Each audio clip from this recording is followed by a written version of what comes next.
The Vietnam War introduction. One of the great ironies of the 1960s and 1970s was that the U.S. remained just as strong, on paper, as it had ever previously been. The U.S. military dwarfed all possible foes except the USSR, and the U.S. nuclear arsenal was as powerful as ever. However, the events of the 1960s and 1970s, especially those connected with Vietnam and the Middle East, made the U.S. look and seem weaker than was really the case. The start of the war in Vietnam. 5 presidents, Eisenhower, JFK, LBJ, Richard Nixon, and Gerald Ford, played roles during the long Vietnam War. During Eisenhower's 8 years in the White House, the U.S. watched Vietnam carefully. He chose not to employ nuclear weapons to help France in the Dien Bien Phu crisis, but sent scores, and then hundreds, of military advisors to assist the capitalist and democratic government in South Vietnam. JFK believed in the domino theory just as strongly as Eisenhower, and he increased the advisors from hundreds to thousands. One can argue that by the time LBJ came to the White House in 1963, it was too late for the U.S. to do anything other than support the South Vietnamese regime. Where LBJ can be faulted is his reliance on the advisors he inherited from JFK. Historian David Halberstam later derided these men as the best and brightest. They could not even find that gulf on a world map, but they took the president at his word, voting a generous resolution allowing the president to conduct hostilities as he saw fit. The Gulf of Tonkin resolution was later found to be at least half suspect, but once the executive branch received the initial go-ahead, it never again asked Congress for permission. The U.S. was suddenly in the midst of a major war, half a world away, forever known as the War in Vietnam. Strategy for the war in Vietnam. U.S. strategy depended on a massive injection of troops on the ground and the use of a tremendous aerial campaign, both to intimidate and, if necessary, destroy the North Vietnamese forces. Under normal circumstances, this two-pronged plan might well have succeeded. However, it overlooked the conditions on the ground, especially the thousands of miles of trackless jungle. This made it difficult for U.S. ground forces to coordinate, and it made it relatively easy for North Vietnamese forces to infiltrate South Vietnam. USS Maddox was the ship that North Vietnam fired at in the Gulf of Tonkin. North Vietnam had a patient policy. The North Vietnamese had already defeated the former imperial power of France, and they were confident they could outlast the Americans. North Vietnam was led by Ho Chi Minh, an intense nationalist. Ho Chi Minh was only a nominal communist. He would use whatever techniques would bring eventual victory. Ho Chi Minh was old enough to remember the Versailles Treaty of 1919, where he had represented the people of Indochina. He was both tireless and patient in pursuit of his twin goals of Vietnamese independence and unification. The draft. Conscription was not new to Americans. They had been drafted in the Civil War, World War I, and World War II. But the demand for men on the ground was intense, and the draft by lottery system, established in 1965, proved especially painful to many idealistic young Americans. They were members of the baby boom generation, children of World War II-era parents, and they wanted to serve their nation honorably. However, the war in Vietnam seemed very different from the ones their parents and grandparents had fought. Congressman Alexander Pirney drawing the first capsule for the Selective Service Draft, December 1, 1969. By 1966, there were 500,000 U.S. soldiers in South Vietnam. These, combined with the South Vietnamese forces, should have been more than enough to ensure victory. The JFK-LBJ advisors continually asserted that victory was right around the corner. Their predictions did not prove accurate, however, and the casualty numbers increased with each passing month. Back home, many young people questioned the war. Was Vietnam really that important to U.S. strategic interests, they asked? Could anything justify the many aerial assaults conducted against the North Vietnamese people? These questions, and others, led to a divide at home, which was often mimicked by the soldiers on the ground. These questions also formed the start of a so-called generation gap, which meant that middle-aged Americans, especially those in their 50s, found it hard to understand the ideas of youthful and young adult Americans, especially those that were liable to the draft. The quagmire. By New Year's Day of 1968, many Americans questioned the value of their national involvement in Vietnam. Things became much worse when North Vietnam launched its Tet Offensive a few weeks later. Although the U.S. managed to push back most of the attacks, the Tet Offensive increased the morale of the North Vietnamese and lowered that of the U.S. and South Vietnam. During 1967, U.S. forces used napalm and Agent Orange in their aerial bombardments of North Vietnam. Not all the pilots who dropped these poisons understood their effects, but the U.S. federal government certainly did, and many charges and countercharges were later made. Occasionally, sensational photographs of Vietnamese children burning from napalm reached the press, and the U.S. public was horrified. Only later did it become apparent that handling napalm and Agent Orange presented its own dangers. Many U.S. servicemen later became sick, and many died, with their handling of these hazardous materials being the likely reason. Meanwhile, the military situation on the ground continued to deteriorate. Early in 1968, the situation reached a crisis point. Oregon Senator Eugene McCarthy announced a bid to unseat LBJ in the Democratic primaries. After McCarthy made a strong showing in the New Hampshire primary, LBJ removed himself from the presidential race of 1968. At the same time, Senator Robert F. Kennedy of New York State threw his hat in the ring. The younger brother of JFK, RFK, as he was called, started off a strong campaign. A year of political destruction. 1968 was already off to a rocky start. But things got worse when Reverend Martin Luther King Jr. was shot and killed in Memphis, Tennessee. King's funeral in downtown Atlanta was a grand affair and one of the largest gatherings of all civil rights stalwarts. RFK was not present. He was busy campaigning for the Democratic nomination. On June 5, 1968, RFK won the critical Democratic primary in California, defeating Eugene McCarthy. RFK gave an inspired speech, concluding with the words, "On to Chicago," but he was shot and killed moments later as he walked through the hotel's exit. RFK's assassination, coupled with that of Martin Luther King Jr., made 1968 seem like the worst year the U.S. had ever experienced. At the Democratic National Convention, held in Chicago, delegates hurled insults at each other, while military helicopters flew in the skies over the city. Ultimately, the Democrats nominated Hubert H. Humphrey of Minnesota, a solid politician who possessed little charisma. For their part, the Republicans nominated Richard M. Nixon of California. The election of 1968 hinged on the war in Vietnam and the peace movement. Whichever side could bring out more of its supporters would win. In the end, Nixon narrowly edged Hubert Humphrey, winning the White House. When Nixon came to Washington, D.C. for his inauguration, he faced protesters in the streets, and police even had to use tear gas to break up some of the crowds. It was a deeply inauspicious way to begin a presidency. However, Nixon believed his successful election vindicated his belief in what he called the silent majority. He believed that the majority of Americans were neither anti-war nor anti-government, and that having the support of this quiet group would ensure his success. The counterculture. 1968 was a landmark year in U.S. political history, but it was also a watershed in the development of the counterculture. The counterculture referred to the people and groups that rejected the traditional aspects of white, middle-class American culture, including the vision of the suburban home, lawn, and two-car garage. In retrospect, the most amazing thing is the speed with which the counterculture developed. As late as 1965, the great majority of U.S. teenagers aspired to be like their parents, and by 1969, a strong minority were against almost everything their parents' lives stood for. 1968 saw many student and youth protests against the war in Vietnam, and 1969 witnessed the single largest outdoor gathering in U.S. history, the Arts and Music Festival at Woodstock, New York. This was an exciting time, one of young people wearing long hair and dressing in completely unusual garb, and it was the time of the hippies.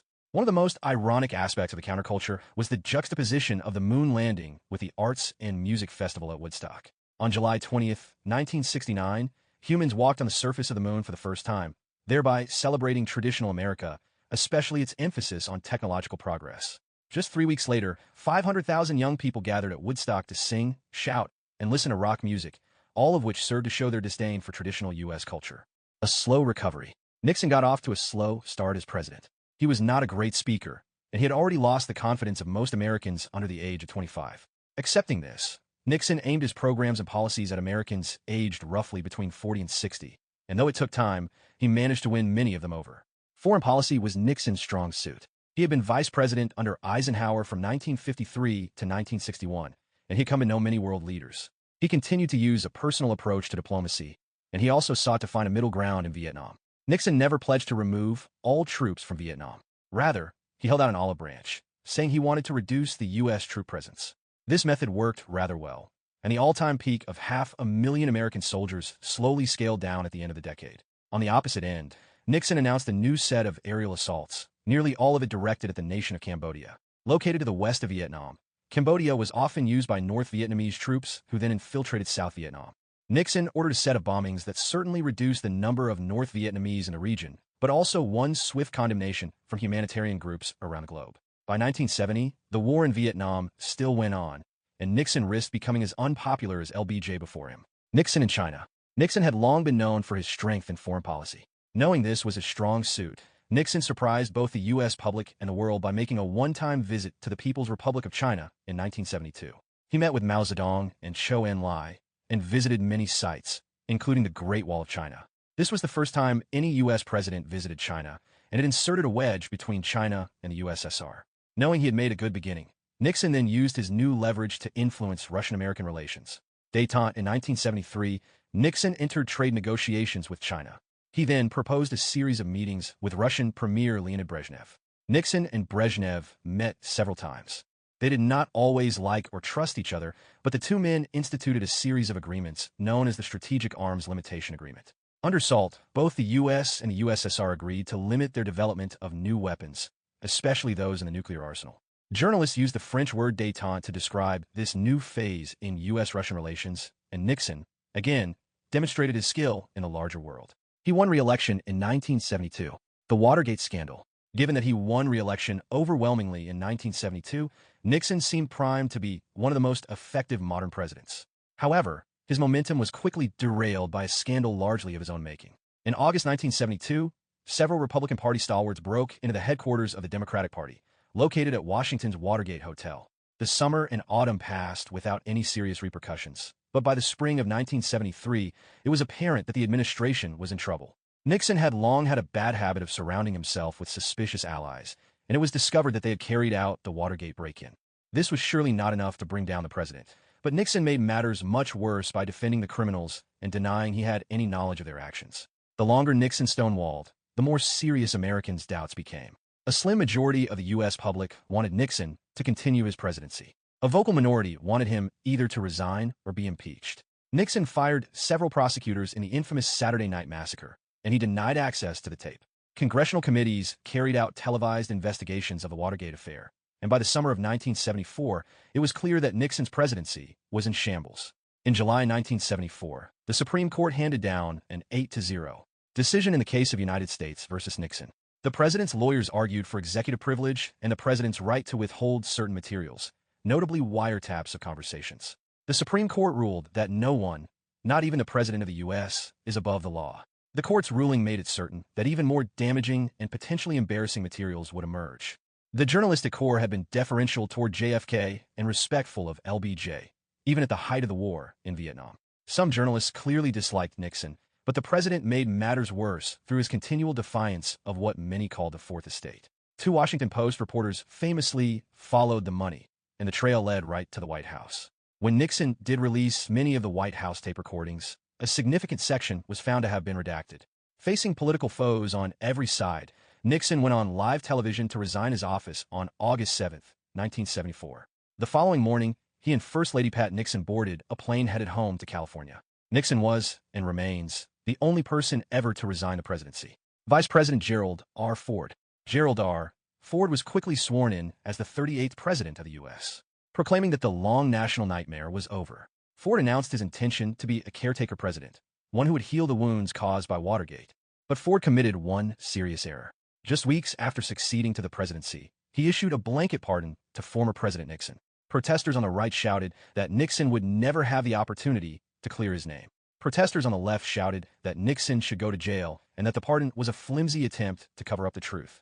In April 1975, Ford had the misfortune to be identified with the end of the war in Vietnam, and thereby with a legacy of U.S. defeat. U.S. citizens watched the painful, final scenes as Army helicopters airlifted the last U.S. personnel from the South Vietnamese capital of Saigon. The city surrendered on April 30, 1975. Ford had one moment of glory. It came in the summer of 1976 as the nation celebrated its official bicentennial, the 200th anniversary of the Declaration of Independence. But even during that marvelous summer, Ford faced political opposition, first from his fellow Republicans and then from his Democratic challenger. In November 1976, U.S. citizens went to the polls in record numbers to choose between incumbent Gerald Ford and challenger Jimmy Carter. The election was closer than anticipated, but the result was that the Republicans lost the White House. A new political era had begun. Carter's success. Though his full name was James Earl Carter Jr., the 39th president signed each and every document the same, Jimmy Carter. Informality was part of his trademark. Born and raised in Plains, Georgia, Carter hid his razor-sharp ambition behind an easy Southern charm.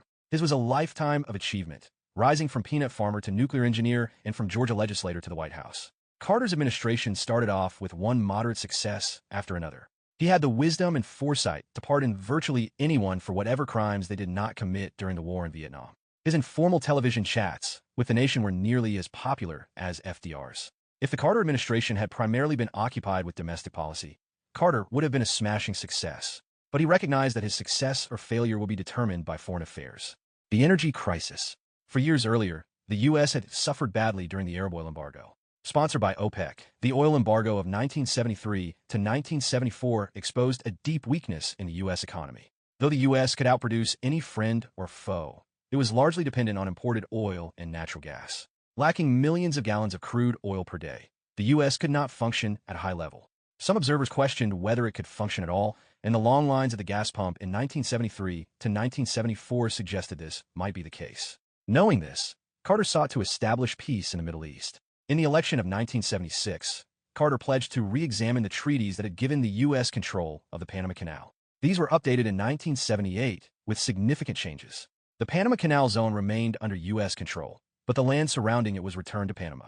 Peace between Egypt and Israel. In 1978, Carter enjoyed enormous success. He brought Israeli leader Menachem Begin and Egyptian leader Anwar Sadat to Camp David in Maryland and persuaded them to sign articles of peace. The Camp David Accords were the first peace signed between Israel and any of its Arab neighbors. But the same geographic area that provided Carter with his largest victory also handed him his largest headaches and sowed the seeds of his political downfall. The Iran hostage crisis. In November 1979, thousands of Iranian students chanting death to the U.S. seized the American embassy in the capital city of Tehran.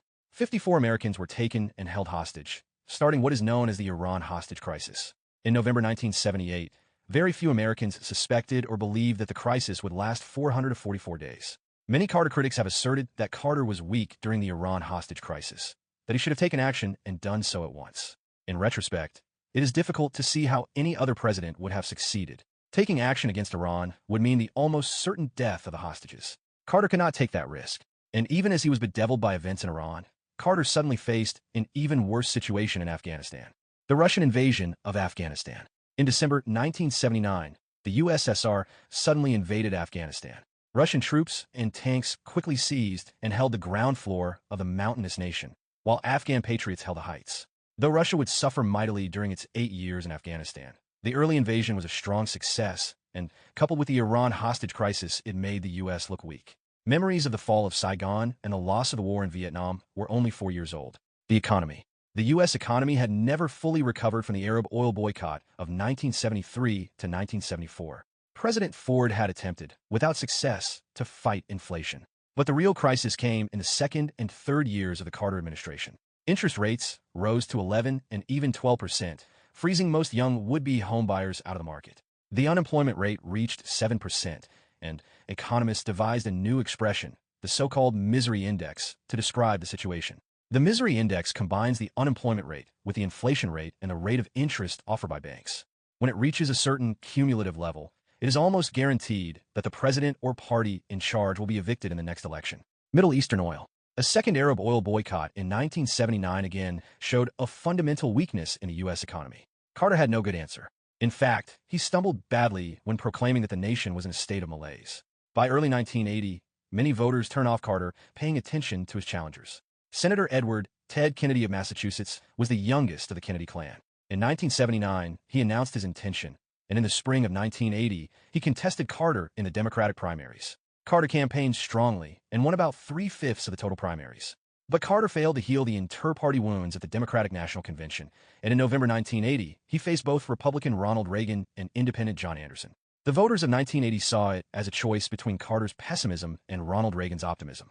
The former spoke of necessary sacrifices and the need for the nation to toughen up, while the latter spoke in sunny terms, saying it was morning in America. John Anderson did not make a significant showing, and the general election came down to whether Americans believed they were better off or worse off than they had been 4 years earlier. Reagan won 40 out of 50 states and a strong lead in the popular vote. Carter packed his bags and grimly waited for January 20th, 1981, the day of the transition of power. January 20th, 1981, started off bright and chilly. Ronald W. Reagan came forward to be sworn in as the 40th president of the U.S. Just 10 minutes into Reagan's inaugural address, the television cameras broke away to show that the 54 U.S. hostages had been released from Iran. They quickly boarded a plane, headed first for West Germany and then for home. To this day, it has never been completely established whether the Iranians decided Reagan was too dangerous a possibility or whether they simply wanted to thumb their noses at the departing Jimmy Carter.